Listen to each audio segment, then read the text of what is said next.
আমাদের চ্যানেলে ভিডিওর নোটিফিকেশন সবার আগে পেতে চাইলে নিচে থেকে সাবস্ক্রাইব বাটনটি ক্লিক করে পাশে থাকা বেল আইকনটি বাজিয়ে দিন। আর হ্যাঁ, ভিডিওতে লাইক দিয়ে শেয়ার দিতে মোটেও ভুলবেন না কিন্তু। লোকাল বাসের মধ্যে বসে সিগারেট খাচ্ছি। হঠাৎ একটা সুন্দরী মেয়ে আমার সামনে এসে দাঁড়িয়ে বলল, হাউ স্মার্ট। মানে আমাকে বলছেন? আপনার হোকা টানার স্টাইল তো সেই। What the hookah? যারা খায় ছ্যাঁকা তারা টানে হোকা। কি বলতে চাচ্ছেন আপনি? আমি বলতে চাইছি এটা একটা পাবলিক বাস, এখানে যে হোকা টানা নিষেধ তা জানেন না? আপু গো, কি বলবো আর আমার দুঃখের কথা। সিগারেট কি সাধে টানি? মনের দুঃখ কষ্ট নিবারণের জন্যই তো টানি। তা ছ্যাঁকাটা কি একটু বেশি খেয়ে ফেলেছেন নাকি? এই ছেড়ি, আমি সেকা খাইতে যাব কোন দুঃখে? কি বললেন আমায়? আপনি তো মানুষটা ভারী বেয়াদব। ও আপু, মাইন্ড করেন কেন? বললাম না আমার মনে অনেক দুঃখ, তাই কি বলতে কি বলে ফেলেছি, কিছু মনে করবেন না। বুঝলাম। তা আপনার মনে এত কিসের কষ্ট বলা যাবে? আর বললেন না গো আপু, এই অবুঝ শিশু দুধের বাচ্চাকে আমার আম্মু জোর করে বিয়ে দিতে চায়, তাই মনে অনেক দুঃখ। তা সেই দুধের বাচ্চাটা কে? কেন, আমাকে কি আপনার চোখে পড়ে না? কে আবার হবে? আমি নিজেই। হাসালেন মিয়া, আপনি দুধের বাচ্চা? আজ বিয়ে দিলে কাল ডজন খানেক দুধের বাচ্চা পয়দা করবে, আর ইনি নাকি দুধের বাচ্চা, ভাবা যায়? ধর ছেমড়ি, তুই আসলে বেশি কথা বলিস। ওই ছ্যামড়া, তুই আবার আমাকে ছেমড়ি বললি? আপু গো, কেঁপে যাচ্ছ কেন? আমি বললাম না আমার মনে অনেক দুঃখ, তাই কি বলতে কি বলে ফেলেছি মাথায় আসছে না, সরি। ঠিক আছে ঠিক আছে, এখন সরে বসেন, আমি বসবো। হায় আল্লাহ, একটুখানি ভালো করে কথা বলেছে দেখে এখন আমার পাশে বসবেন, তাই না? জানেন, আমি না এমনই, মেয়েরা আমাকে দেখলেই পটাতে শুরু করে দেয়। ভাব নিয়ে কথাটা বললাম। জি না মিস্টার, এটা আমার সিট, আপনি আমার সিটে বসে আছেন, এই যে দেখুন টিকিট। সো এখন সরে বসুন। নো প্রবলেম, নো প্রবলেম, আসেন বসেন। মেয়েটি বসার পরে, আচ্ছা, আপনি এই হোকাটা কবে থেকে টানেন? 24 বছর। কি? আপনার বয়স কয় বছর? 24 বছর কেন? তার মানে আপনি জন্মের পরে মায়ের পেট থেকে বের হবার পর থেকেই হোকা টানেন? আরে আমার কথাটা তো আগে শেষ করতে দিবেন নাকি? বলেন। মানে হলো, আমার জন্মের 23 বছর 11 মাস 29 দিন পরে থেকে আমি সিগারেট, মানে আপনার ভাষায় হুকা টানি। তার মানে আপনি আজকেই প্রথম খাইলেন? হ্যাঁ, ওই যে বললাম না আমার অনেক দুঃখ, এই দুধের বাচ্চাকে আমার আম্মু জোর করে বিয়ে দিতে চায়, তাই দুঃখ নিবারণের জন্য আমি হুকার স্বাদটা নিয়ে নিলাম। হাই রে দুধের বাচ্চা রে, 24 বছরের বুড়ো নাকি দুধের বাচ্চা? একটা কথা বলি, বলেন। আপনি না অনেক দুষ্টু। এ কি, আপনি আমার নিকনেম জানলেন কি করে? মানে? মানে আমার নিকনেম হলো দুষ্টু, সকলে আমাকে দুষ্টু বলেই ডাকে। মেয়েটি আমার কথা শুনে রাগে চোখে তাকালো। মেয়েটার সাথে কথা বলতে বলতে আমার গন্তব্যস্থানে চলে আসলাম। প্রায় 2 ঘন্টা একসাথে বসে গল্প করলাম, আর মেয়েটির সাথে আমি দুষ্টুমি করলাম। শুধু যে আমি এই মেয়েটির সাথেই দুষ্টুমি করলাম তা কিন্তু নয়, আসলে আমি সবার সাথেই একটু দুষ্টুমি করি। বাসটা থেমে গেল। তাহলে আপনি থাকেন, আমি যাই। কই যাবেন? আরে আমার গ্রামে পৌঁছে গেছি, বাড়িতে যাব না। ও, তাহলে বাই। বাসের দরজার সামনে এসে মেয়েটাকে ডাক দিলাম, একটা কথা বলবো? জি বলেন। আপনি বলাতেই মেয়েটার চোখ মুখ হাস্যোজ্জ্বল হয়ে গেল। মনে করলো তাকে ভালো কোনো পদবি দেব, কিন্তু আমি। জি, আমি কি? আপনি না খুবই বাচাল টাইপের একটা মেয়ে, বলেই দিলাম তোর। মেয়েটা দেখলাম পিছন থেকে বলছে, ওই, আমি বাচাল না, তুই বাচাল, তোর বাপ বাচাল, তোর 14 গোষ্ঠী শুদ্ধ সব বাচাল, হারামজাদা। কে শুনে কার কথা? আমি দৌড়ে বাড়িতে চলে আসলাম, কিন্তু একটা জিনিসের জন্য খুব আফসোস হচ্ছে। এত সুন্দর একটা মেয়ের সাথে এতটা পথ পাড়ি দিয়ে আসলাম, আর মেয়েটার নাম ঠিকানা কিছুই জানা হলো না।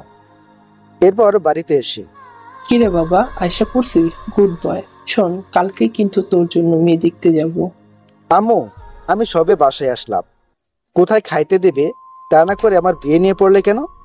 খাইতে দেবো মানে? আগে রুমে গিয়ে ফ্রেশ হয়ে আয়, তারপর খাবি। না, আগে খাবো তারপর রুমে যাব। আমার অনেক দুঃখ, তাই দুঃখের কারণে ক্ষুধা লেগে গেছে। কি করছিস তুই? আমি আগে জানতাম দুঃখের কারণে মানুষ খাওয়া দাওয়া ছেড়ে দেয়, আর তোর ক্ষুধা লাগছে। আম্মু, শোন, দুষ্টুমি সবার সাথে করলেও আমার সাথে করতে আসিস না, কারণ ভুলে যাস না, তুই যদি দুষ্ট হোস তাহলে আমিও দুষ্টুর মা।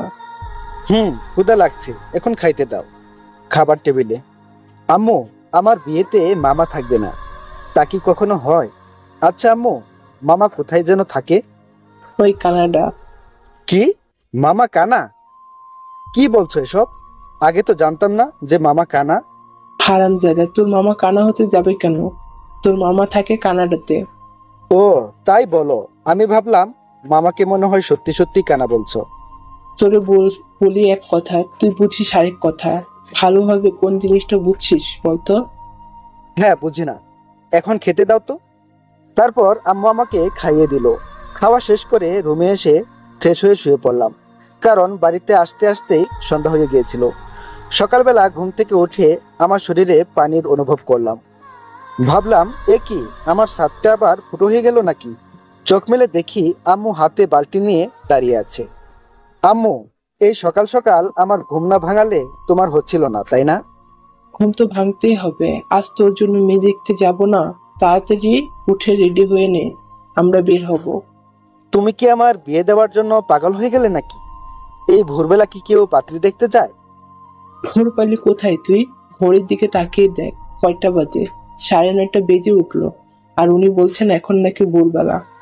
আমি ঘড়ির দিকে তাকিয়ে দেখি আসলে 9:30 বেজে গেছে। ধুর, তাহলে একটু আগেই ডেকে দিবে না? আপনি হলেন লাশ সাহেব, এত সকালে কি আর আপনার ঘুম ভাঙেন? হারামজাদা, সেই কখন থেকে ডাকছি, ওঠার কোনো নাম নেই, আর উনি বলছেন তাকে নাকি ডাকিনি। তাড়াতাড়ি উঠে ফ্রেশ হয়ে নেন। তুমি না আম্মু, আমার সাথে যেন কেমন ভাবে কথা বলো। একটু ভালোভাবে কথা বললে কি এমন হয় বলো তো? তারপর উঠে ফ্রেশ হয়ে খাওয়া শেষ করে আম্মুর সাথে মেয়ে দেখতে চলে আসলাম। মেয়ের বাড়িতে এসে বসে আছি। সামনে অনেক রকমের খাবার রাখা আছে। তার মধ্যে আমি একটা সিঙ্গারা হাতে নিয়ে খেতে খেতে মেয়ের মাকে বললাম, আন্টি, সিঙ্গারার ভিতরে যে পেঁয়াজগুলো দিয়েছেন, ওগুলো গোল করে না কেটে যদি 3 কোণ করে কাটতেন তাহলে আরো সুস্বাদু লাগতো, আর অন্যরকম একটা টেস্ট চলে আসতো এর ভিতরে। এরপর শরবত খেয়ে বললাম, আন্টি, শরবতটা কেমন যেন তেতু তেতু লাগছে, মনে হয় আবাত্তি কাঁচা লেবু, তাই না? তবে এই শরবতের মধ্যে একটু গুড়ের সাথে চিনি বেশি করে দিলে ভালো হতো, খাইতে সেই লাগতো। আমি কথাটা বলে আম্মুর দিকে তাকালাম। দেখলাম আম্মু রাগী লুক নিয়ে আমার দিকে তাকিয়ে আছে, আর মেয়ের মা তো আমার কথা শুনে পুরাই আবুল হয়ে গেছে। পেঁয়াজ গোল করে কাটা আর 3 কোণ করে কাটতেও সিঙ্গারার স্বাদ পাল্টে যায়, এ আবার কেমন কথা? তখন আমি মনে মনে বলতে লাগলাম, মেয়ের মা মানে আমার হবু শাশুড়ি মা, তুমি জানো না আমি কেমন ছেলে। আর যদি আমার আম্মু আমার পাশে না থাকতো তাহলে শুধু সিঙ্গারা আর শরবত না, তোমার সবগুলো খাবারের স্বাদটাই পাল্টে দিতাম। আম্মু আমার দিকে রাগী ভাবে তাকিয়ে থাকার জন্য আর কিছু বললাম না, তাই নিচের দিকে তাকিয়ে রইলাম। কিছুক্ষণ পর মেয়েকে নিয়ে আসা হলো। তারপর মেয়েটি আমাকে দেখে বলল, আরে হোকাখোর আপনি! মেয়েটার কথা শুনে মুখের দিকে তাকাতেই শরবত গলায় ঢেকে বিষম খেলাম। আরে হোকাখোর আপনি! আপনি এখানে? আরে আমার দিকে এভাবে তাকিয়ে আছেন কেন? চিনতে পারছেন না নাকি? আমাদের তো কালকে বাসের মধ্যে দেখা হলো, আপনি হোকা টানছিলেন। আপনার হোকা টানার স্টাইল কিন্তু সেই ছিল। একদমই মেয়েটা শুধু বলে গেল। আমার মান ইজ্জত মনে হয় এবার সব পাটের খেতে চলে গেল। আম্মুর দিকে তাকিয়ে দেখি আম্মু একবার আমার দিকে তাকাচ্ছে, একবার মেয়েটার দিকে তাকাচ্ছে। তারপর আম্মু বলল, মা, তুমি এসব কি বলছো? কে হোকাখোর? আর তোমরা দুজন দুজনকে চেনো নাকি? আসলে আন্টি, আপনার ছেলে না কালকে। তখন মেয়েটাকে কিছু বলতে না দিয়ে আমি কথা বলতে শুরু করে দিলাম। হ্যাঁ আম্মু, আমি ওনাকে চিনি তো, কালকে বাসেই তো ওনার সাথে পরিচয় হলো। তা বুঝলাম, কিন্তু হোক্কাখোরটা কে? আমি কি, তুই হোক্কাখোর? আরে আম্মু, আমি ওনাকে ওই গল্পটা বলেছিলাম বাসের মধ্যে, হুক্কা টানার গল্পটা। তুমি আমায় ছোটবেলায় যে গল্পটা বলে ঘুম পাড়িয়ে দিতে না, সেই গল্পটা ওনাকে বলেছিলাম। ওই কথাটাই বলছেন উনি। আমি তোকে হোক্কা টানার গল্প বলে কবে ঘুম পাড়িয়ে দিলাম? বাদ দাও তো আম্মু, ছোটবেলায় তো, হয়তো তোমার মনে নেই। আমি তোরে গল্প শোনাইতাম, আমার মনে নেই, আর তোর সে কথা মনে আছে? আমার ব্রেনটা তো সেই। আর আপনিও না কোন জায়গায় কি বলতে হয় তাও জানেন না। আচ্ছা সরি আম্মু, আমি ওনার সাথে আলাদা কথা বলতে চাই। তারপর মেয়েটির মা আমাকে তার রুমে নিয়ে যেতে বলল। মেয়েটি দাঁড়িয়ে গেল, তবু আমি বসে আছি। তাই আম্মু আমাকে বলল। কিরে, তুই বসে রইলি কেন? তারপর আমিও উঠে মেয়েটির পিছনে পিছনে তার সাথে যেতে লাগলাম। মেয়েটি ঘরের মধ্যে ঢুকেই আমাকে এক টান মেরে ঘরের মধ্যে ঢুকিয়ে নিল। তারপর ঠাস করে দরজাটা আটকিয়ে দিল। এই কি করছেন? এত জোরে কেউ দরজা লাগায় নাকি? চুপ শালা, আমার বাপের দরজা আমি যেভাবে কেন লাগাই, তাতে তোর বাপের কি? এই মেয়ে বলে কি? একেবারে আপনি থেকে তুই, তার সাথে শালা ফ্রি। তার ছেড়া নাকি মেয়েটার? পাগল হয়ে গেলেন নাকি? কি বলছেন এগুলো? আমি ঠিকই আছি। শালার সাহস কত! আমাকে কাল কি বলেছিলি আমায়, মনে আছে? কি বলেছিলাম? আমি বাচাল, তুই বাচাল, তোর গোষ্ঠীর সবাই বাচাল। আর একটু আগে কি বললি? আমি জায়গা অনুযায়ী কথা বলতে পারি না, তাই না? ও, তার জন্য সরি। ঠিক আছে, এবারের মতো মাফ করে দিলাম। আর এখন থেকে আমার সাথে এইভাবেই কথা বলবি, মনে থাকে যেন। ছেমরি, তুমি আমাকে এখনো চেনো না। তোর বাড়িতে আসছি তার জন্য যা মন চায় তাই করছিস, তাই না? দিন আমারও আসবে। এই দিন না, আরো দিন আছে। এই দিন নিয়ে যাব সেই দিনেরও কাছে। এই তো গুড বয়। এখন বল, তুই বিয়ে করতে চাচ্ছিস না কেন? গফটপ আছে নাকি? আরে না, আমার মতো শিশু বাচ্চা ছেলে জিএফ পাবো কোথায়? থাকলেও ভুলে যা, আমায় এখন বিয়ে করবি তো? না। আমি না বলাতে মেয়েটা টেবিলের উপর থেকে একটা চাকু নিয়ে আমার গলায় ধরে। কি বললি কুত্তা? আর একবার বল। আরে আরে, কি করছেন? লেগে যাবে তো, ছাড়ুন প্লিজ, ছাড়ুন। আমি এখনো বিয়ে করিনি। লেগে গেলে আমার বউটা বিয়ের আগেই বিধবা হয়ে যাবে। আমিও বিয়ের আগে বিধবা হতে চাই না। এখন বল, আমাকে তুই বিয়ে করবি কিনা? কথাটা বলে ছুরিটা আরো চেপে ধরলো। করব। এবার ছাড়ুন প্লিজ। এই তো গুড বয়। এখন নিচে চলো সোনা। আর আমাদের মধ্যে এই ঘরে যা হলো নিচে কেউ যেন জানতে না পারে। ঠিক আছে। এগুলো আমি এমনিতেই কাউকে জানাবো না। আমার সাথে এমন কেউ জীবনে করে নাই। আর তুই, আম্মু যদি এই কথাটা জানতে পারে, তাহলে তো আমাকে খেপাতে খেপাতে শেষ করে দিবে। আমার মতো ছেলে একটা মেয়ের কাছে হেস্ত নাস্ত হয়েছে, ভাবা যায়? তারপর আমি দরজার কাছে আসতেই। এই দাঁড়াও। আবার কি হলো? তোমার কপালে ঘাম জমে আছে, আসো মুছে দিই। আর আমার বরটার সাথে তো পরিচয়ই হলো না। তারপর মেয়েটি তার ওড়না দিয়ে আমার কপালের ঘাম অতি আদরে মুছে দিল। মেয়েদের মন বোঝা সত্যি কঠিন। কিছুক্ষণ আগেও যেন এই মেয়েটা আমাকে তেলে বেগুনে ভেজে খাবে, আর এখন এই মেয়েটাই আমার ঘামগুলো মুছে দিচ্ছে। হায়রে মেয়ে জাতি, তোদের মন বোঝা সত্যিই কঠিন। কি ভাবছো এত? আমরা কি পরিচিত হব না? না মানে আসলে। কি আমতা আমতা করছো? ওকে, আমি জান্নাতুল আরু, অনার্স প্রথম বর্ষ। তুমি আমাকে আরু বলেই ডাকতে পারো। আমি মোহাম্মদ আবির আহমেদ, সফটওয়্যার ইঞ্জিনিয়ার। আপনি আমাকে আবির বলে ডাকবেন। কেন, আমি দুষ্টু বলে ডাকলে কি সমস্যা আছে নাকি? আর তুমিও আমাকে তুমি করেই বলবে, ঠিক আছে? হুম। এখন নিচে চলো। তারপর আমি আবারও আরোর পিছনে পিছনে নিচে নেমে আসলাম। আম্মু আমার মুখের দিকে তাকিয়ে বলল। কিরে, মন মরা করে আছিস কেন? আসলে আন্টি, আমার ঘরের ফ্যানটা নষ্ট তো, তাই গরমে এমন হয়েছে। ও, কিরে, বৌমাকে পছন্দ হয়েছে তোর? হ্যাঁ। আলহামদুলিল্লাহ। তারপর বিয়ের দিন তারিখ ঠিক করে আমাদের বাড়িতে চলে আসলাম। রাত 11টায় ঘুমিয়ে আছি। হঠাৎ ফোনের শব্দে ঘুমটা ভেঙে গেল। অচেনা নাম্বার। এ সময় আবার কে ফোন দিল? ফোনটা ধরলাম। আমার বাবুটা কি করে? জি আম্মু, ঘুমাচ্ছিলাম। ওই কুত্তা, আমি তোর কোন কালের আম্মু লাগি? তাহলে কি খালামণি? কুত্তা! ওই ছেড়ি, চিল্লাস কেন? পরিচয় না দিলে চিনবো কিভাবে? আমি আরু, তোর বউ। ওহো, বউ তুমি? তা আগে বলবে না? তাহলে তো আর তোমাকে আম্মু খালামণি ডাকি না। কিন্তু আমি বিয়ে করলাম কবে? বিয়ে করিস নাই করবি, সমস্যা কোথায়? কিন্তু এখন বল, আমাকে ওইগুলা বলে ডাকলি কেন? আর বলো না, আমি যখন ছোট ছিলাম তখন আমাকে আমার আম্মু আর খালামণি আদর করে বাবু বলেই ডাকতো। তাই ভেবেছিলাম তুমি হয়তো আমার। চুপ কর শালা, নাম্বার দেখেও কি চিনিস না কার নাম্বার? তোমার নাম্বার তো আমার কাছে ছিল না। শালা, নিচের বউয়ের নাম্বার রাখিস না? তুই কেমন বল, আমার বোঝা হয়ে গেছে। আল্লাহ গো, তুমি যে আমার কপালে কি লিখে রাখছো। সরি বউ। চুপ, এখনই আমার নাম্বার বউ লিখে সেভ করবি। ঠিক আছে বউ, এখনই করছি। এই তো আমার বাবুটা। বাবু বলে আরো জিভায় কামড় দেয়। সরি সরি, আমার বরটা। আচ্ছা সোনা, তুমি রাতের খাবার খেয়েছো?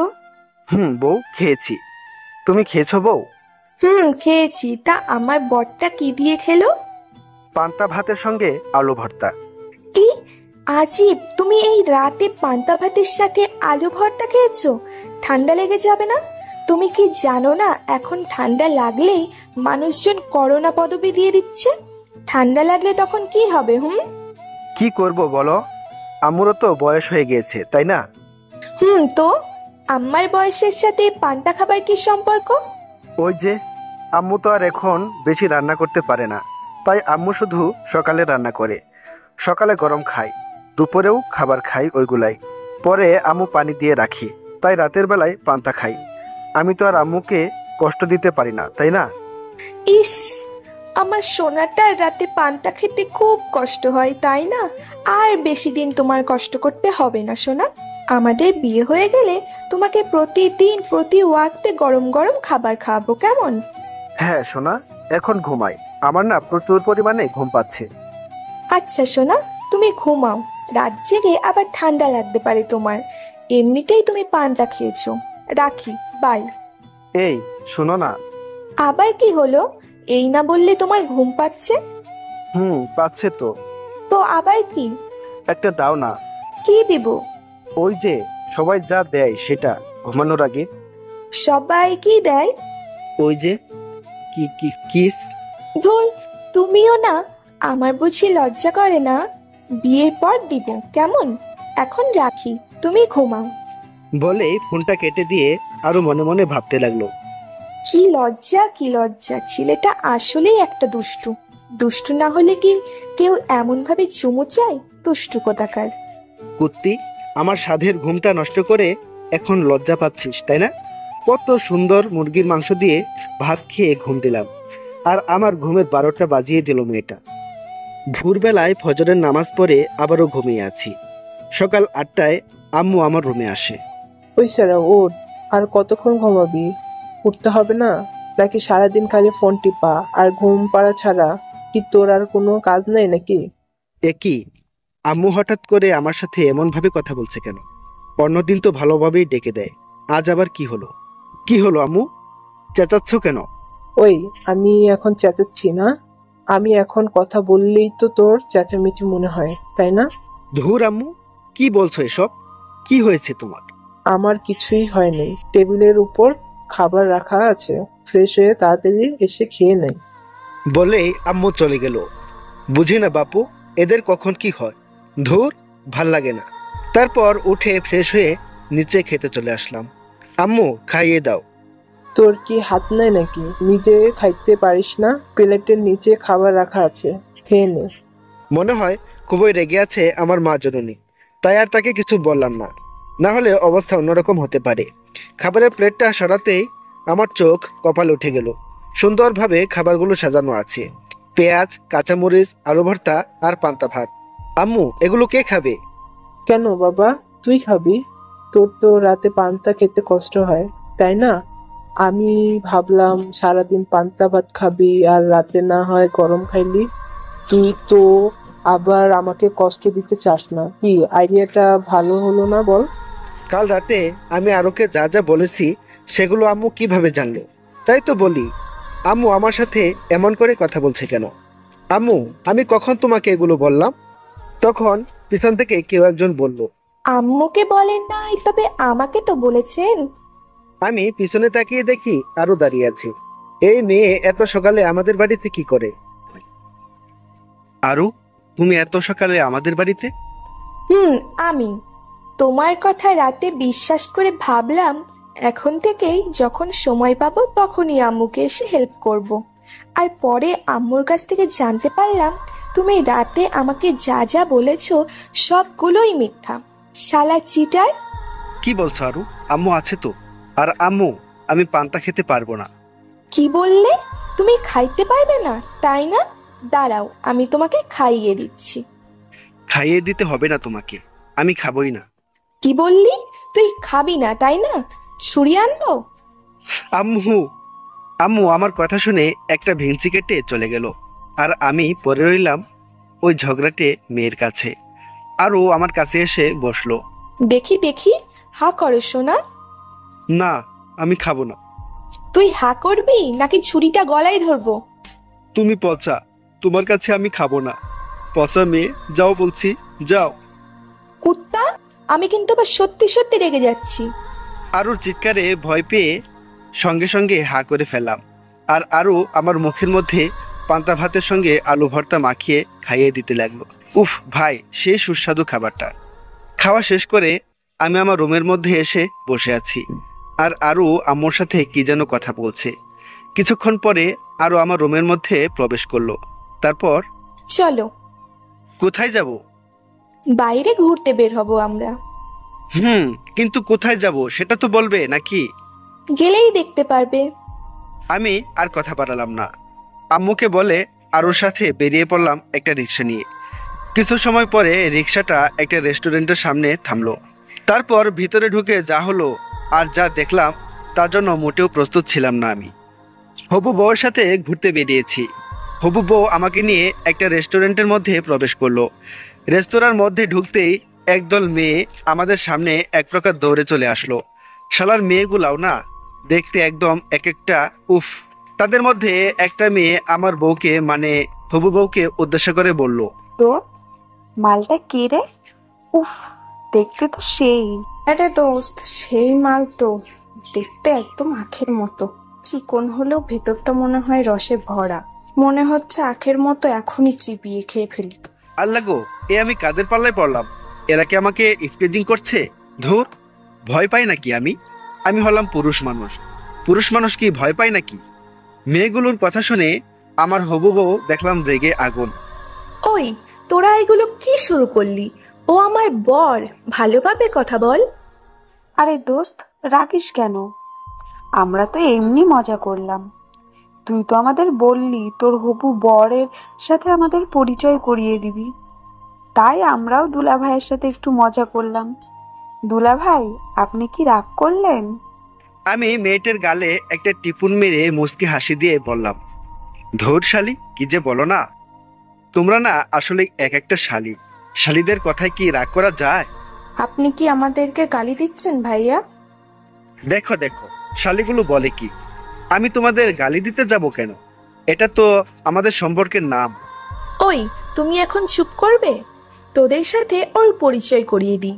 ওর নাম আবির, পুরো নাম আবির আহমেদ। আর আবির এরা হলো।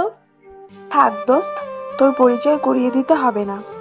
দুলা ভাইয়ের সাথে আমরা নিজেরাই পরিচয় করে নিচ্ছি। তারপর একটি মেয়ে সব মেয়ের সাথে আমাকে পরিচয় করিয়ে দিল। দুলা ভাই, আমি টিনা, আর ও মিনা, ও সিনা, ও বিনা, আর ও রিনা, ও হলো কণা। আর আপনি? জি, আমি জানি না। কি? ওহ সরি, আরো তো তোমাদের আমার কথা বললোই, তাই না? ও হ্যাঁ, আরও তো বললই। কিন্তু দুলা ভাই, আপনি যে কি বলবো, মন থেকে সবকিছু হারাই ফেলেছি। আবার কি হাত মিলিয়ে পরিচিত হবেন? না থাক, তার আর দরকার নেই। তোরা থাক, আমরা এখন আসি। কি বলছিস দোস্ত? কিছু না, খাইয়েই চলে যাবি? কত আশা করে আসছিলাম, আজ পেট পুড়ে খাবো। অন্য একদিন খাওয়াবো, এখন তোরা থাক। তখন আরো মনে মনে বলতে লাগলো, শাকচুন্নির দল, আমার বরটাকে নিয়ে টানা হেঁচড়া শুরু করে দিয়েছিস, আর আমি তোদের খাওয়াবো তাই না? কোন দিন খাওয়াবি সেটা তো বলে যা। আমার বিয়ের দিন সবাই আসিস আর পেট পুড়ে খেয়ে যাস। বাবুর্চিকে বলে তোদের জন্য একটা এক্সট্রা টেবিল রেখে দেব, যা যা মনে চায় খেয়ে নিস। এখন বাই। বলে আরও আমাকে টানতে টানতে বাহিরে নিয়ে আসলো। আর মেয়েগুলোকে দেখে মনে হলো শালিকারা আজ 7 দিন হলো না খেয়ে আছে, আর খাবার পেয়েও তা হারিয়ে ফেললো। বাহিরে এসে আরও আমাকে বলল, ওই কুত্তা, তুই ওদের সঙ্গে অমন গা ঘেঁষে ঘেঁষে কথা বলছিলি কেন রে? নাকি তোর চরিত্রই এমন, শালা লুচ ক্যারেক্টার? ছি ছি ছি, আরও ছি। তুমি আমাকে এই কথাটা বলতে পারলে? আমাকে এত বড় অপবাদ দেবার আগে তোমার একবারও কথাটা মুখে আটকালো না? না, এ জীবন আমি আর রাখবো না। ওই ফিল্মি ডায়লগ ছাড়, তুই কি করতে পারিস তা আমার জানা হয়ে গেছে, শালা লুচু। দেখো, ওরা আমার শালীর মতন, তাই তো একটু দুষ্টুমি করলাম। আর ওরা যে আমাকে আখ বলল, আবার আমাকে চিবিয়ে খেয়ে ফেলতে চাইলো, কই তখন তো কিছু বললে না ওদের? ও, যত দোষ নন্দ ঘোষ, তাই না? ঠিক আছে ঠিক আছে, এবারের মতো মাপ করে দিলাম। এরপর থেকে কোনো মেয়ের দিকে তাকালে চোখ তুলে নিব। আমি তখন মনে মনে বলতে লাগলাম, হ্যাঁ, তোর বাপের দেওয়া যৌতুকের চোখ তো, তাই না, যে চাইলি আর তুলে নিলি? কিছু বললে? কই না, কিছু তো বলিনি। যা বললাম মনে থাকবে তো? হ্যাঁ, থাকবে। এই তো গুড বয়, এখন চলো আমরা ফুচকা খাবো। এই না, আমি ফুচকা খেতে পারবো না। কেন, সমস্যা কি? খেতে পারবে না কেন? তুমি ফেসবুকে ওই পোস্টটা দেখোনি? কোন পোস্টটা? আরে, ওই যে বড় ভাই পোস্ট করেছিল না। বড় ভাই বলেছিল, মামা আপনি কি টয়লেট করার পরে সাবান দিয়ে হাত ধৌত করেন? তখন ফুচকাওয়ালা মামা বলে, না মামা, তবে টয়লেট যাবার আগে ভালোভাবে হাত ধুয়ে নিই, সারাদিন মরিচের কাজ করতে হয় তো। ছি, কি বলো এগুলা? সত্যি। ফুচকা আমার সব থেকে প্রিয়। তাহলে তুমি খাও, কিন্তু আমি খেতে পারবো না। তাহলে থাক, তুমি না খেলে আমিও খাবো না, পরে একদিন খাবো। এখন তাহলে আমাকে বাড়িতে নামিয়ে দিয়ে এসো। আচ্ছা চলো তাহলে। যারা ফুচকা ভালোবাসেন প্লিজ রাগ করবেন না, এটা শুধু মজা করার জন্যই বললাম। আমাদের দেশের ফুচকাওয়ালারা শতগুণে ভালো আছে, আর আমিও ফুচকা খেতে ভালোবাসি। কিছুক্ষণ পর আরোদের বাড়ির সামনে আসলাম। তাহলে আমি এখন আসি, কেমন? আমাদের বাড়িতে আসো, পরে যাও। না গো, আম্মু বাড়িতে একা আছে, আর তাছাড়া সারা জীবন তো পড়েই আছে তোমার বাড়িতে আসা যাওয়া করার জন্য, তাই না? আচ্ছা তাহলে যাও, আর আম্মুর দিকে খেয়াল রেখো। সত্যি সত্যি চলে যাব? তাহলে আমাদের বাড়িতে এসো। না, যাব না। তুমি বরং আমাকে একটা দিয়ে দাও, আমি চলে যাই। তুমি কি পাগল নাকি এই রাস্তার মধ্যে? আচ্ছা বাবা, আচ্ছা, লাগবে না তোমার বিয়ের পরেই দিব বাসর ঘরে গিয়ে। তুমি যাও, তারপর আমি যাব। পাগল একটা। বলেই ভিতরে চলে গেল। তারপর আমিও আমাদের বাড়িতে চলে আসলাম। রাতে খাওয়া দাওয়া করে রুমে আসলাম। তারপর আরোকে ফোন দিলাম, কিন্তু একই, আরোর ফোন ব্যস্ত দেখাচ্ছে কেন? এত রাতে আরো কার সাথে কথা বলে? অনেকবার ফোন দিলাম, কিন্তু ওই একই কথা, ব্যস্ত আর ব্যস্ত। তাই আমিও আর ফোন দিলাম না, ঘুমিয়ে পড়লাম। হঠাৎ কিসের যেন শব্দে মাঝরাতে ঘুমটা ভেঙে গেল। রাত প্রায় 12টা ছুঁই ছুঁই। হঠাৎ কিসের যেন শব্দে ঘুমটা ভেঙে গেল। চারিদিক যেন স্তব্ধ হয়ে গেল নিমিষেই। তবে কিসের শব্দে ঘুমটা ভেঙে গেল আমার? সামনের দিকে তাকাতেই হালকা ডিম লাইটের আলোতে কিছু একটা চোখে পড়ল। এমা, দুজন মহিলা দাঁড়িয়ে আছে। আমার রুমে দুজন মহিলা কিভাবে থাকতে পারে? এ বাড়িতে তো শুধু আমি আর আম্মু ছাড়া আর কেউ থাকে না। তাহলে আমি যা ভাবছি, তাহলে কি তাই? ভূত নাকি? ভয়ে কিছু বলতেও পারছি না।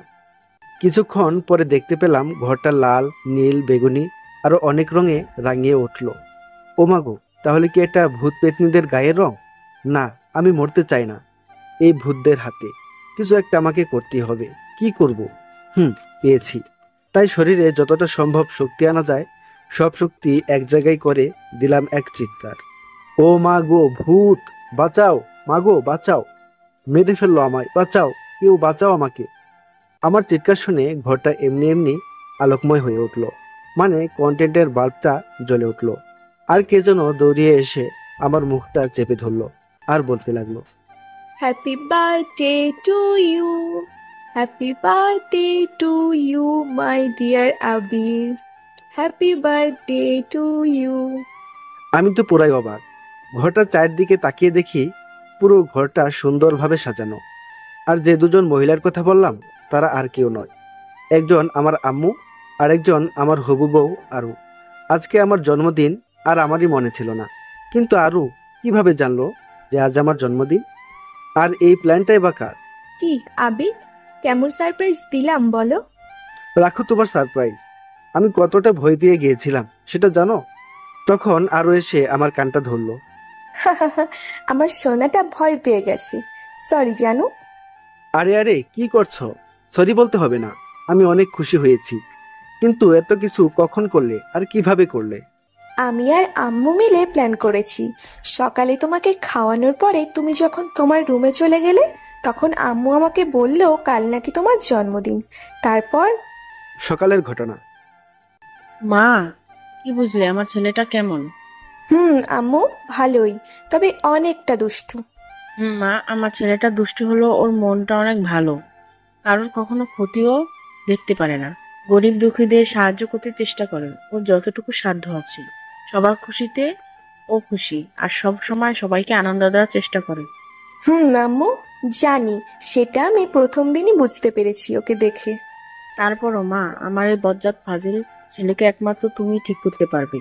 দোয়া করবেন আম্মু। কালকে তুমি সকাল সকাল রেডি হয়ে আমাদের বাড়িতে আবার আসবে মা, কেমন? অনেক কিছু রান্না করতে হবে। কেন আম্মু, কোনো অনুষ্ঠান নাকি? কিসের অনুষ্ঠান? সে কি, ফাজিলটা তোমাকে কিছু বলে নাই? না তো।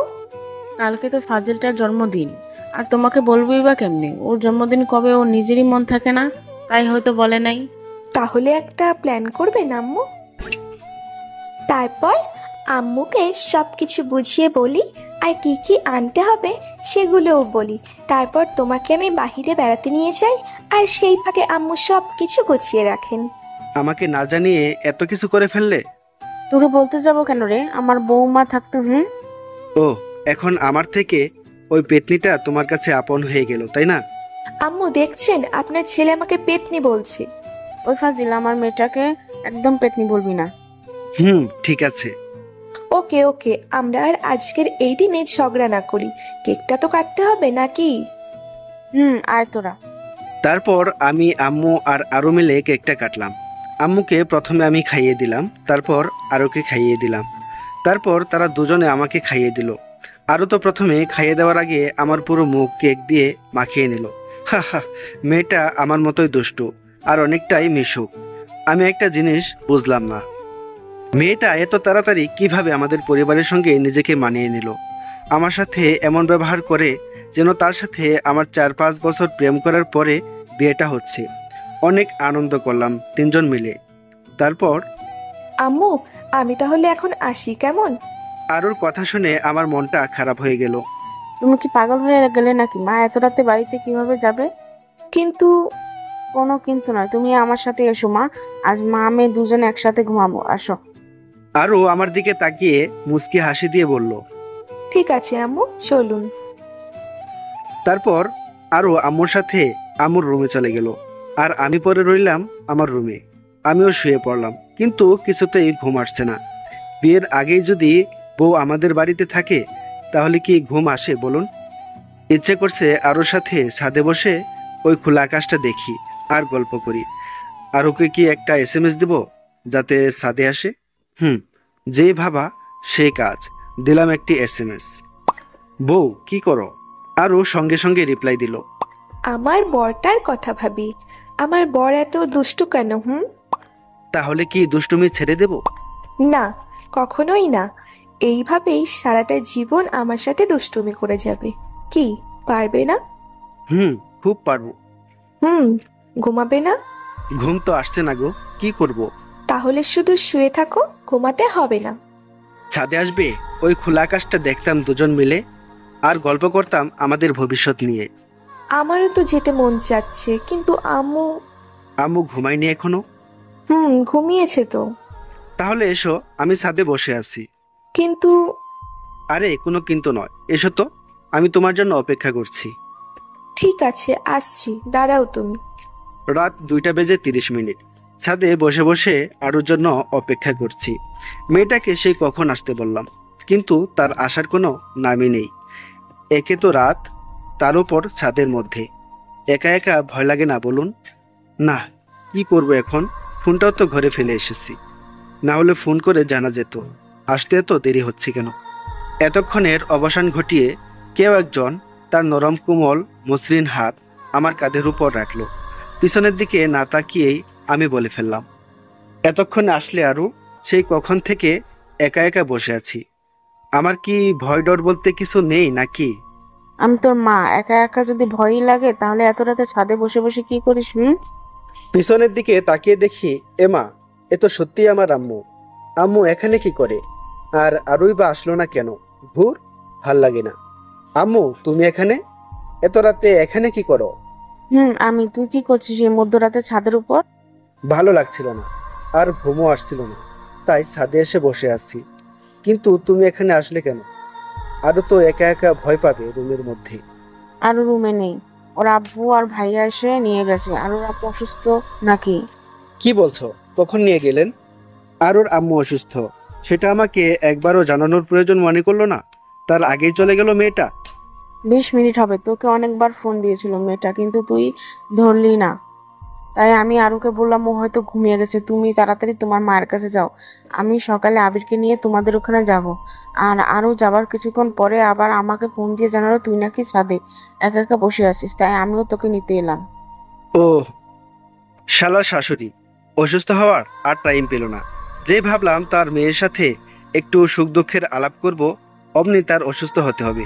এখনই এমন, জানি না বিয়ের পরে যখন বাচ্চা কাচ্চা নেবার প্ল্যান করব তখন কি হবে। এত কি ভাবিস? চল তাড়াতাড়ি ঘুমাবি, কাল আবার সকালে আনুর আম্মুকে দেখতে যেতে হবে। তবে আম্মু, আমার মাথাটা না অনেক ব্যথা করছে। আমি আজ তোমার রুমে শুবো, তোমার কুলেতে, আর তুমি আমার মাথায় হাত বুলিয়ে দিবে। আচ্ছা ঠিক আছে, এবার তো চল। তারপর আম্মুর সাথে আম্মুর রুমে চলে আসলাম। আমি আম্মুর কোলে মাথা রেখে শুয়ে আছি, আর আম্মু আমার মাথায় হাত বুলিয়ে দিচ্ছে। আম্মুর কোলে শুয়ে থাকতে থাকতে কখন যে ঘুমিয়ে পড়লাম বুঝতেই পারলাম না। ভোরবেলায় আম্মুর মুখে কোরআন তেলাওয়াত শুনে আমার ঘুমটা ভাঙলো। কি রে, বসে আছিস যে? যা রুমে গিয়ে উজু করে এসে আগে নামাজ আদায় করে নে। ওকে আম্মু। তারপর নিজের রুমে এসে নামাজ পড়ে নিলাম। তারপর আম্মু কিছু টুকিটাকি বাড়ির কাজ করে নিল। তারপর সকালে খাওয়া দাওয়া করে আরুদের বাড়ির দিকে রওনা হলাম। সকাল 9টা। আরুদের বাড়ির সামনে দাঁড়িয়ে আছি। কলিং বেল দিতেই দরজাটা খুলে গেল। সামনে আরু দাঁড়িয়ে আছে। মনে হয় আমাদের অপেক্ষাতেই এতক্ষণ দরজার সামনে দাঁড়িয়েছিল। আম্মু আসেন, ভিতরে আসেন। আমাকে ভিতরে আসতে বলবে না? শুধু আম্মুই কি ভিতরে যাবে? তাহলে আমি কি আবার চলে যাব? তোমাকে কে চলে যেতে বললো? আমি কি একবারও বলেছি তুমি চলে যাও? তা বলনি, কিন্তু ভিতরে তো একবারও আসতে বললে না আমাকে, শুধু আম্মুকেই বললে। দেখেছেন আম্মু, আপনার ছেলে কতটা হিংসুটে, আপনাকেও হিংসা করছে। তোরা আবারও শুরু করলি? তোদের দেখছি সাপ বেচির সম্পর্ক, দেখা হলে ঝগড়া করিস। আমি ভাবি সারা জীবন তোরা একসাথে কিভাবে থাকবি। আম্মু, এটাকে বলে ভালোবাসা। ও তুমি বুঝবে না, তাই না আরু? আমার কথা শুনে মনে হলো মেয়েটা লজ্জা পেয়েছে। মরে যাই মরে যাই, কি লজ্জা কি লজ্জা। তুই আর ভালো হলি না। আরো মা, চল তো, তোর আম্মুর রুমে নিয়ে চল আমাকে। আম্মু আসেন, আর আপনিও আসেন। চলেন। তারপর আরোর সাথে আরোর আব্বা আম্মুর রুমে চলে আসলাম। এসে দেখি একটা মহিলা, মানে আমার হবু শাশুড়ি, চিত হয়ে শুয়ে আছেন। আসসালামু আলাইকুম আপা, এখন কেমন আছেন? ওয়ালাইকুম আসসালাম আপা, এখন ভালো। আম্মা গো, আপনার কি হয়েছে আম্মা? একবার শুধু বলেন আম্মা, আপনার এই অবস্থার জন্য কে দায়ী? আপনার এমন হাল আমার দেখতে হবে আমার এই চোখ দুটো দিয়ে, তা আমি মানতে পারছি না গো আম্মা। এটা দেখার আগে আমার চোখ অন্ধ হলো না কেন? হায় আল্লাহ, কি বলতে কি বলে ফেললাম। আল্লাহ, তুমি আমার এই দোয়াটা তুলে নাও আল্লাহ। আমি এখনো বিয়ে করিনি, আমি কানা হতেও চাই না গো আল্লাহ, মাফ করে দাও আমাকে। তারপর এই কথাগুলো বলে আরুর দিকে তাকালাম। দেখলাম মেয়েটা একদম ইমোশনাল হয়ে পড়েছে।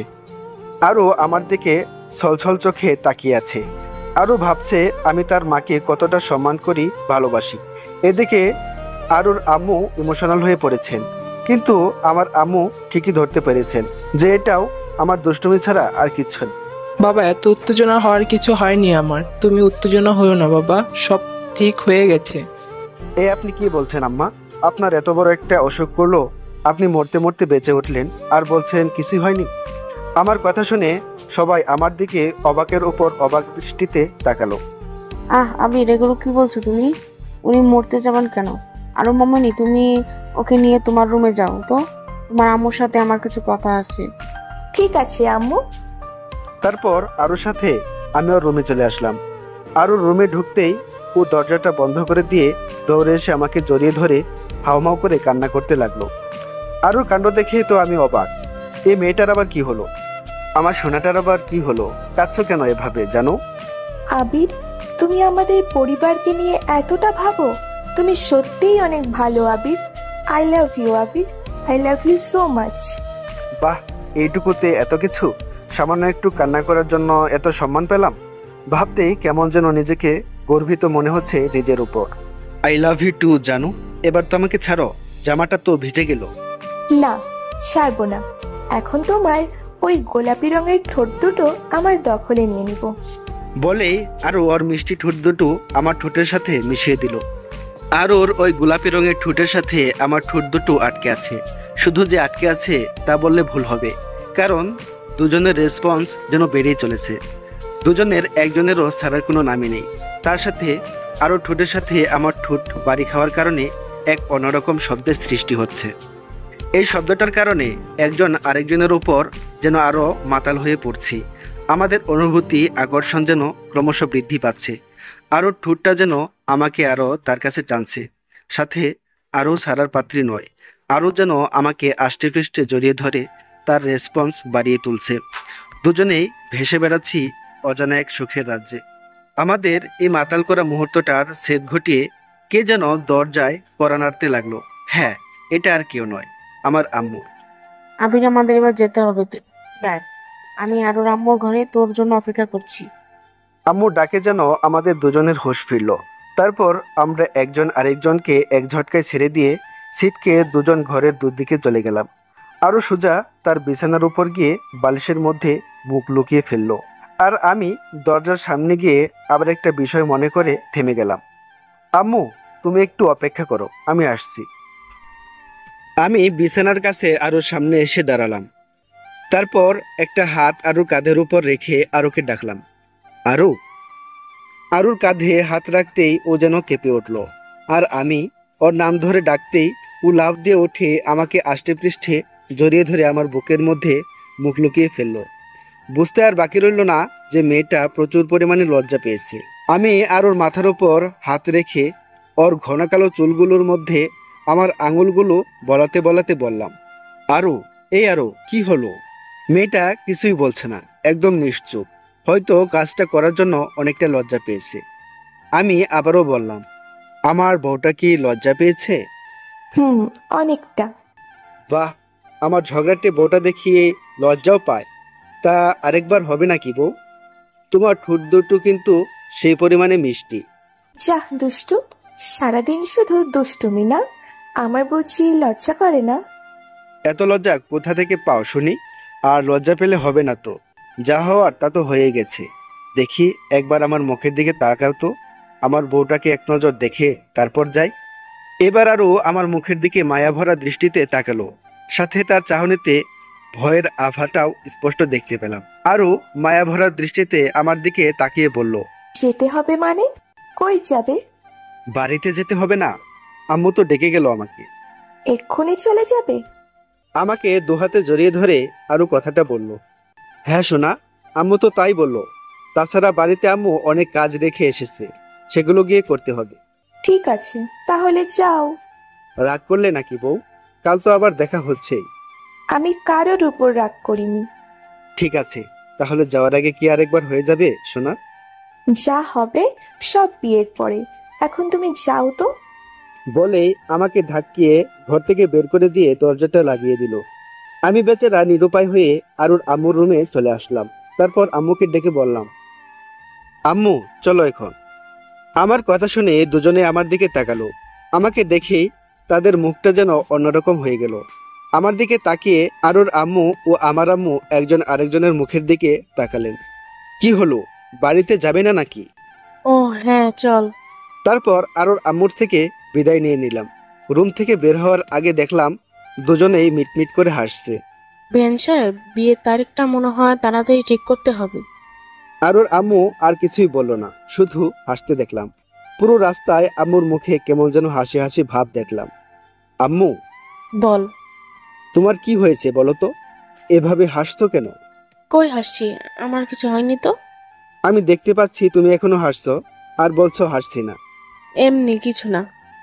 ধুর, ভাল লাগে না। আমি আর কিছু জিজ্ঞাসা করলাম না। বাড়িতে এসে আমি সোজা আমার রুমের মধ্যে প্রবেশ করলাম।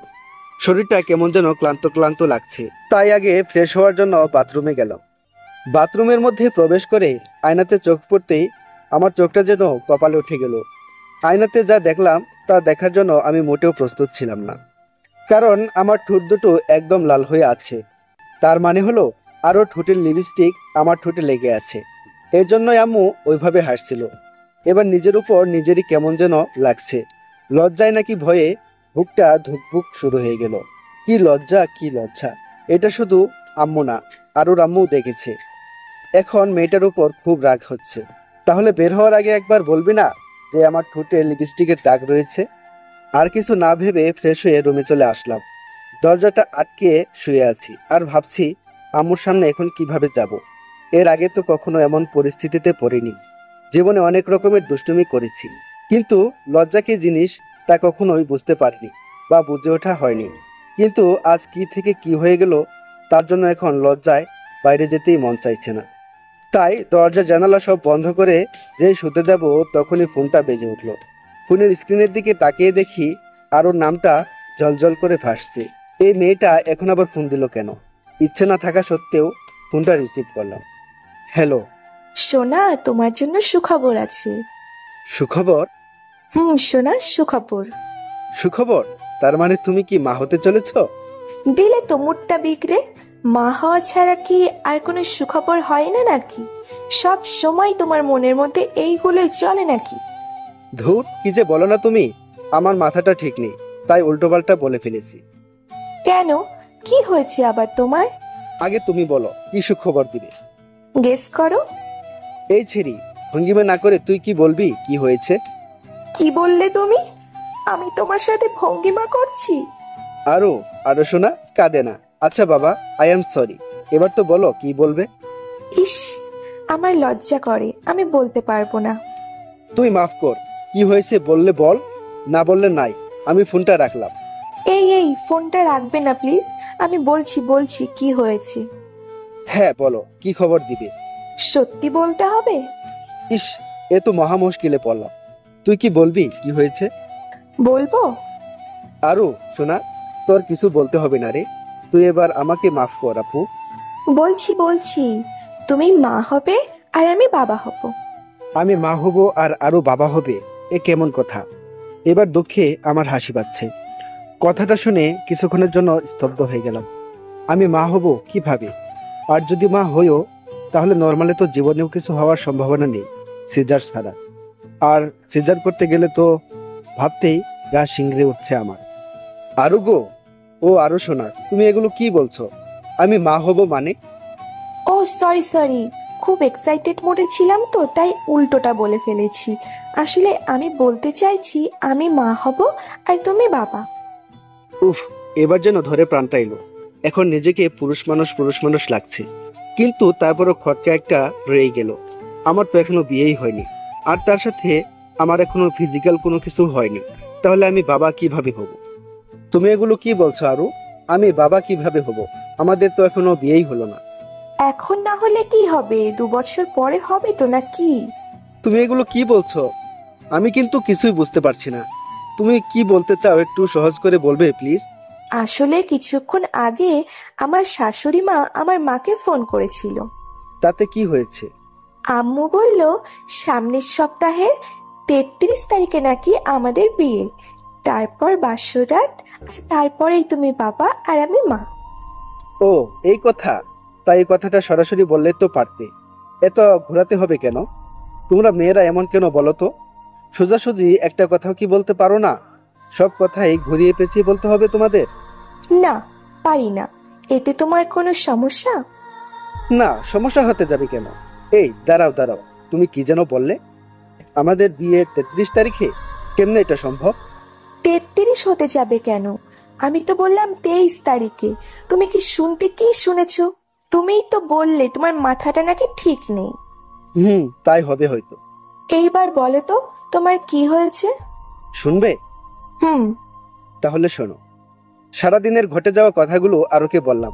আমার কথা শুনে মেয়েটা তো যাই অবস্থা। কি বলছো তুমি? সব দোষ তোমার ওই ঠোঁটের, যত সব। চুপ করো, উনি মনে হয় ধোয়া তুলসী পাতা।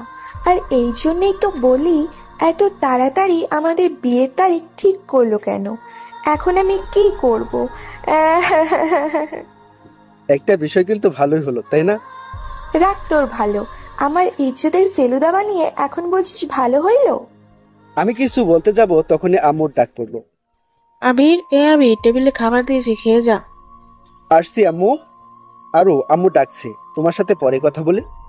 ঠিক আছে, সাবধানে। আর আম্মু ওই বিষয়ে কিছু জিজ্ঞেস করলে তুমি বলবে ওইটা আইসক্রিমের রং ছিল, তুমি আমার রুমে আইসক্রিম খাচ্ছিলে। ধুর, কি বলো এসব?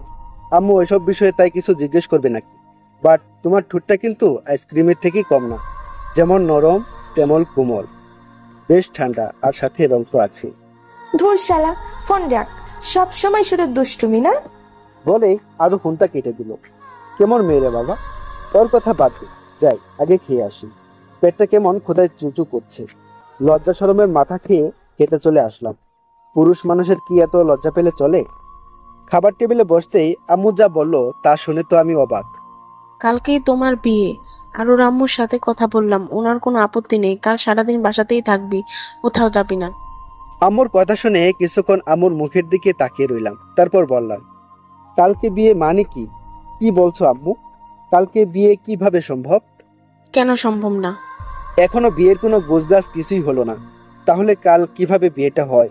তাছাড়া আমার বন্ধু বান্ধবদেরও তো বলতে হবে, আর আত্মীয় স্বজন তো আছেই, ওদের বলতে হবে না? বিয়েটা কাল সন্ধ্যার দিকে হবে। তোমার বন্ধু বান্ধবদের যদি বলতে হয় তাহলে বলো, সমস্যা কোথায়?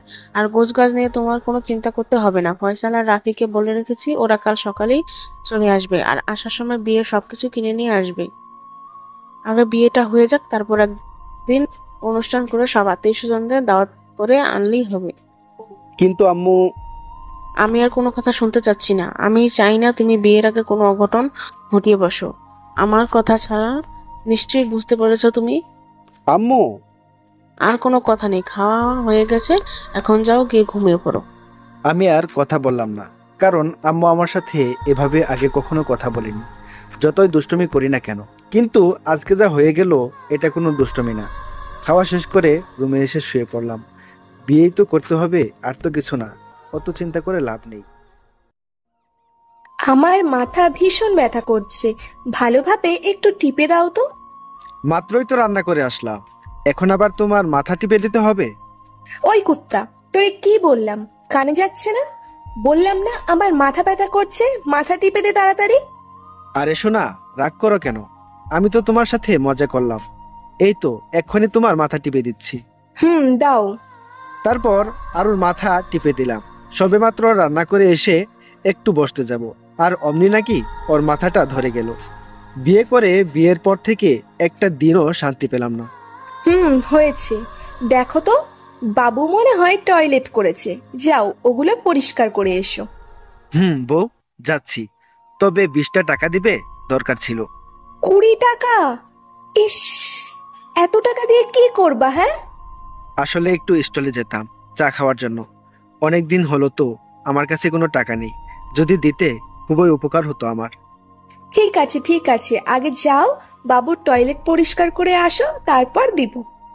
ঠিক আছে বউ, আমি এক্ষুনি যাচ্ছি। একটু পর। বউ, হয়ে গেছে। এই তো, গুড বয়। এখন টাকাটা দাও। কিসের টাকা? তুমি না বললে বাবুর টয়লেট পরিষ্কার করলে আমাকে 20 টাকা দিবে? তাহলে? ছি আবির, কি বলছো তুমি? নিজের সন্তানের টয়লেট পরিষ্কার করার জন্য টাকা নিবে? ছি আবির, ছি। আমি থাক, আর আমি করতে হবে না। এই নাও তোমার 20 টাকা। ধন্যবাদ বউ। আজ কতদিন পরে যে হাতে টাকা পেলাম তা ঠিক মনে নেই। টাকা পেয়ে খুশিতে বাকবাকম হয়ে চা খাওয়া আর আড্ডা দেওয়ার জন্য বাড়ি থেকে বেরিয়ে আসলাম। উদ্দেশ্য রফিক মামার চায়ের স্টল। বাইরে বের হতেই দেখি একটা ছেলে তার আম্মুকে বলছে, আম্মু, আমি দুধ খাবো না আম্মু। দুধ খেলে আমার বমি বমি পায়। কি? দুধ খাবি না, ডিম খাবি না, খাবিটা কি? হ্যাঁ, তুইও কি ওই আবিরের মতো রোগা চেঙ্কু হতে চাস নাকি? দেখিস না আবিরের বউ আবিরকে কেমন ধমকের ওপর রাখে। আর যদি আবির একটু স্বাস্থ্যবান হতো তাহলে কি ওর বউ ওকে অত ধমকাতে পারতো? বল, তুই কি চাস তোর বিয়ের পরে তোর বউ তোকে এমন ধমকের ওপর রাখুক? না আম্মু। তাহলে আবিরের মতো না হতে হলে কি করতে হবে? দুধ ডিম খেতে হবে। এই তো, গুড বয়। আম্মু, আমি যদি দুধ ডিম খাই তাহলে আমার বউ আমাকে বকবে না তো? না বাবা, বকবে না। এই যে গুঁড়ো দুধ কিনে নিয়ে যাচ্ছি, এটা বাড়িতে নিয়ে গিয়েই খেতে হবে কিন্তু। ঠিক আছে আম্মু। আম্মু, হাতের তালুতে একটু দুধ দাও না, চেটে চেটে খাই। তাদের মা ছেলের কথা শুনে মনে হলো আমার বুকের বাঁ পাশের হৃদয়টা ঘুরতে ঘুরতে ডান পাশে চলে আসছে। এই ব্যথাটা আর সহ্য করতে পারলাম না। বুকের ভিতরে চিনচিন ব্যথাটা বাড়তে লাগলো। না, এর প্রতিশোধ আমাকে নিতেই হবে। তাই তাদের সামনে গিয়ে দাঁড়ালাম। আমাকে দেখে ছেলেটা বলল, আম্মু আম্মু, দেখো যে ভাইয়াটা প্রতিদিন তার বউয়ের হাতে মার খায় না, সেই ভাইয়াটা। ভাইয়া ভাইয়া, একটা অটোগ্রাফ দিন না, আসুন আমরা একটা সেলফি তুলি। এতক্ষণ যা হলো তা মুখ বুঝে সহ্য করা গেল, কিন্তু এই কথাটা আর নিতে পারলাম না। আমি একটু চিকন বলে কি সবাই আমাকে নিয়ে উপহাস করবে নাকি? বউ আমাকে দিয়ে রান্না করাবে, টয়লেট পরিষ্কার করাবে নাকি? ঘরের বউ কথায় কথায় বকবে, ঝাড়ির উপর রাখবে নাকি? বউ বকলে এক কথা, কিন্তু বাহিরের লোক, তাও আবার একটা পিচ্ছি। না, আর নিতে পারলাম না। জোরে একটা চিৎকার করে ছেলে ও ছেলের মাকে দিতে লাগলাম ঘুষি, আর বলতে লাগলাম, না, তোদেরকে আজ আমি ছাড়বো না। মা ও ছেলেকে আচ্ছা মতো দিলাম। ছেলের নাকের উপর মেরে নাকটা ফাটিয়ে দিলাম। নাক দিয়ে ঝিমঝুম করে রক্ত পড়তে লাগলো। ছেলের মা তা দেখে আমার চুলের মুঠো ধরে এগালে ওগালে দিতে লাগলো। হঠাৎ চোখের উপর মনে হয় রক্ত পড়তে লাগলো। রক্তটা মুছে চোখটা খুলে তাকিয়ে যা দেখলাম, তা দেখার জন্য আমি মোটেও প্রস্তুত ছিলাম না। চোখটা খুলে তাকিয়ে দেখি মা আর ওই ছেলেটা নেই। আমার সামনে দাঁড়িয়ে আছে রাফি আর ফয়সাল, আমার চাচাতো ভাই ও মামাতো ভাই।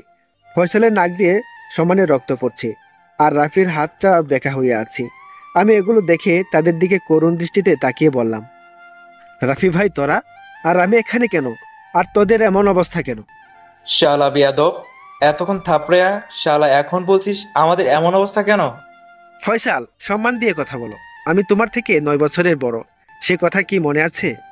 তোর সম্মানের মায়েরে বাপ, আমাদের কি অবস্থা করেছিস সেটা একবার চোখ খুলে ভালোভাবে দেখ। দেখ ভাই, আমি তো আর এগুলো ইচ্ছে করে করিনি, তাই না? রাগ তোর ইচ্ছে, শালা লুচ্চা। তোর জীবনে বিয়ে হবে না, আর বিয়ে হলেও জীবনের সুখ কি জিনিস তা চোখে দেখবি না। তোর বউ তোকে দিয়ে কাপড় কাচাবে, বাসন মাজাবে, ঘর ঝাড়ু দেয়াবে, টয়লেট পরিষ্কার করাবে, বাচ্চা কাচ্চা হলে তাদের তেনা কাথা দোয়াবে। তোর বউ তোকে দিয়ে পাও টিপাবে, আর পা টিপায় যদি এদিক সেদিক হয় না তাহলে উষ্টা মেরে ফেলে দিবি। না ভাই না, আর বলিস না ভাই। তোদের কথা তোরা ফিরিয়ে নে ভাই। আমি এত কিছু যে সহ্য করতে পারবো না। প্লিজ ভাই, তোরা আমার ধর্মের ভাই। না না, তোরা আমার মামাতো চাচাতো ভাই। ফিরিয়ে নে ভাই, প্লিজ প্লিজ। আচ্ছা যা, ফিরিয়ে নিলাম। এখন গুনে গুনে 15,000 টাকা দে। কি? তোদের বদদোয়ার দাম 15,000 টাকা? ভাই, তোরা একটা বদদোয়ার দোকান খুললেই তো পারিস, এতদিনে কোটিপতি হয়ে যেতি। বদদোয়ার টাকা হতে যাবে কেন? তোর বিয়ের যে জিনিসগুলো কিনে আনলাম সেটার টাকা দে। তুই যে কিপটে শালা, তুই দিবি বদদোয়ার টাকা? হা হা হা। ও, এই কথা? যা, টাকা দিবনি, বাকি রইলো। বিয়ের 15 দিন পরে নিস, হালখাতা করবনি। টাকার সাথে বিরিয়ানি ফ্রি। কি ভাইয়া, সত্যি সত্যি কি আমাদের বিরিয়ানি খাওয়াবে? ভাই, সত্যি সত্যি খাওয়াবো। শালা ফকিরের দল, এতক্ষণ যাত্রা বলে গালি দিচ্ছিলি, আর খাওয়ার কথা শুনে তুই থেকে তুমি হয়ে গেলাম। আর আমি তো জানি আম্মু তোদেরকে এসব কেনার জন্য টাকা দিয়েছে। আমার সাথে চালাকি করা না বাচ্চা ধনেরা, তোমাদের জালে তোমাদেরকেই ফাঁসালাম। ধন্যবাদ ভাইয়া, এইগুলো নাও আর তাড়াতাড়ি ফ্রেশ হয়ে রেডি হয়ে নাও। বড় আম্মুর অর্ডার, সেই কখন আমাদেরকে পাঠিয়েছে, আর তোমার পাত্তাই নেই। ফুপুমণি যখন তখন আসতে পারে, তাড়াতাড়ি রেডি হও, আমাদের আবার বেরোতে হবে। তোরাও যা, তোরাও রেডি হ, আমি আসছি এক্ষুনি। তারপর ওরা চলে গেল। আমি ফ্লোরের উপর বসে গভীর ধ্যানে আচ্ছন্ন হলাম। তাহলে আমার সাথে যা যা ঘটলো সবই স্বপ্ন ছিল। উফ, খুব বাঁচা বেঁচে গেছি। কিন্তু বিয়ের পরে কি ওইসব সত্যি সত্যি হবে নাকি আমার সাথে? না, ভাবতে গাটা কেমন যেন কাটা দিয়ে উঠছে। সবকিছু কেমন মাথার উপর দিয়ে যাচ্ছে, আর কিছুই যেন ভাবতে পারছি না। ভাবনার ছেদকে ভেদ করে আম্মুর ডাক শুনতে পেলাম। কি রে আবির, তোর কি হলো? আরুর আম্মু ফোন দিয়েছিল, আমাদের তাড়াতাড়ি যেতে বলছে। এই তো আম্মু, প্রায় শেষের দিকে। তোমরা 5 মিনিট দাঁড়াও, আমি 20 মিনিটে আসছি। তাড়াতাড়ি আয়। এই তো আম্মু, হয়ে গেছে। রেডি হয়ে রুম থেকে বেরিয়ে দেখি 2টা পেতনি আমার সামনে দাঁড়িয়ে আছে। আমার 2টা মামাতো বোন ঝিম আর জ্যোতি। তাদের সাথে বসে কিছুক্ষণ দুষ্টামি করলাম। তারপর আম্মু আসলো। তারপর সবাই বের হয়ে গেলাম আরুদের বাড়ির উদ্দেশ্যে। আর কি জন্য তাদের বাড়িতে যাওয়া তা নিশ্চয় সবার অজানা নয়। আরুদের বাড়িতে ঢুকতেই একদল মেয়ে এসে আমাদের পথ আগলে দাঁড়ালো। আর তারপর যা হওয়ার তাই হলো। বিয়ে বাড়িতে যা হয় তাই হলো, তা আর বললাম না। ওগুলো পুরনো হয়ে গেছে। ছোটখাটো আয়োজন ছাড়াই আমাদের বিয়েটা হয়ে গেল। তারপর অনেক নিয়মকানুন মেনে আরুকে নিয়ে চলে আসলাম আমাদের বাড়িতে। রাত 9:30, ছাদে একা একা বসে আছি আর ভাবছি আগামী দিনগুলো কেমন হতে চলেছে। সব কি কাল রাতের স্বপ্নের মতো হবে, নাকি মেয়েটা আমাকে অনেক ভালোবাসবে? না, কাল রাতের কথা মনে পড়লেই আবেগে চোখ দিয়ে আধা ছটাক নোনা পানি বের হয়ে পড়ল। মাথার উপর যেন স্পষ্ট আকাশ দেখতে পাচ্ছি।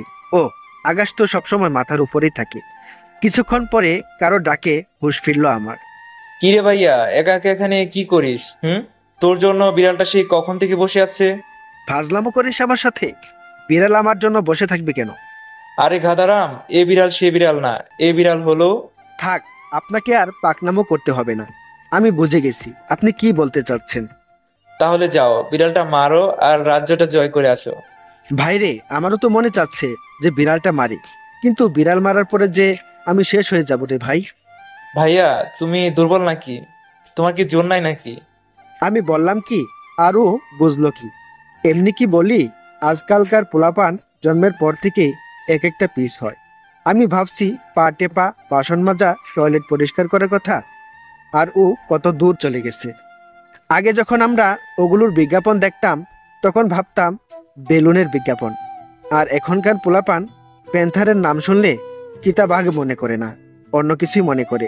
হাইরে যোগ, এদের সকলকে এক একটা নোবেল দেওয়া উচিত। আমি ওর দিকে রাগীভাবে তাকাতেই ও দৌড়ে চলে গেল। বাসর ঘরে বসে আছে আরও। আমি ধীরে ধীরে এগোতে লাগলাম বাসর ঘরের দিকে। বিড়ালটা মারলেই আমার খেলা শেষ, সব রাজত্ব চলে যাবে আরোর কাছে। যে আমি কোনো কিছুতেই ভয় পেতাম না, সেই আমি যেন ভয়ে ভয়ে 1 পা 2 পা করে এগোচ্ছি বাসর ঘরের দিকে। বারবার শুধু রাতের স্বপ্নটার কথাই মনে হচ্ছে। স্বপ্নটা কি সত্যি হতে চলেছে? না না, ভয় পেলে চলবে না। পুরুষ মানুষের আবার কিসের ভয়? হাঁটতে হাঁটতে আমার রুমের দরজার কাছে চলে আসলাম। যে দরজাটা ধাক্কা দিতে যাব তখনই বুকটা ধুকধুক করে উঠল। ধুর, পুরুষ মানুষের এত ভয় পেলে চলে নাকি? বুকে 3 কেজি সাহস জুগিয়ে এক ধাক্কায় দরজাটা খুলে ফেললাম। ভিতরে ঢুকে তো আমি অবাক। আরও মাথায় এক হাতে ঘোমটা টেনে নিচের দিকে তাকিয়ে বসে আছে। আমি যে রুমের মধ্যে প্রবেশ করেছি সেটা আরও ঠিক বুঝতে পেরেছে। ভয়ে ভয়ে খাটের কাছে গিয়ে দাঁড়ালাম। আরও সামনে গিয়ে দাঁড়াতে মেয়েটি আমাকে অবাক করে দিয়ে বসা থেকে উঠে এসে আমার পা দুটো ছুঁয়ে সালাম করে জিজ্ঞেস করলো, আসসালামু আলাইকুম, কেমন আছেন আপনি? ওয়ালাইকুম আসসালাম, আলহামদুলিল্লাহ ভালো, তুমি কেমন আছো? জি আলহামদুলিল্লাহ, আমিও ভালো আছি। আপনার কি অজু আছে? হ্যাঁ আছে, তোমার আছে? জি আমারও আছে। তাহলে চলুন 2 রাকাত নামাজ আদায় করে নিই দুজনে। হ্যাঁ চলো। তারপর দুজন একসাথে নামাজ আদায় করে নিলাম। নামাজ শেষ করে আরও গিয়ে আবারও ঘুমটা টেনে খাটের উপর গিয়ে বসলো। আর এদিকে আমি ভাবছি এখন কি হতে চলেছে। আরও কেমন যেন আমাকে আপনি আপনি বলে ডাকছে। যে মেয়েটা আমাকে তুই করে ডাকতো সে এখন আপনি বলে ডাকছে। বিষয়টা কেমন যেন সুবিধাজনক মনে হলো না। এত শত না ভেবে আমিও খাটের উপর গিয়ে আরও সামনে বসে পড়লাম। তারপর ধীরে ধীরে ওর মুখের উপর থেকে ঘুমটাটা সরালাম। এই প্রথম বাসর ঘরের মধ্যে আরুকে দেখলাম। একদম পরি যেন আমার সামনে এসে বসে আছে। ওর দিকে এভাবে তাকিয়ে থাকতে দেখে ও বলল, কি দেখেন অমন করে? পরি। কি? না কিছু না। আচ্ছা, তুমি আমাকে আপনি বলে ডাকছো কেন?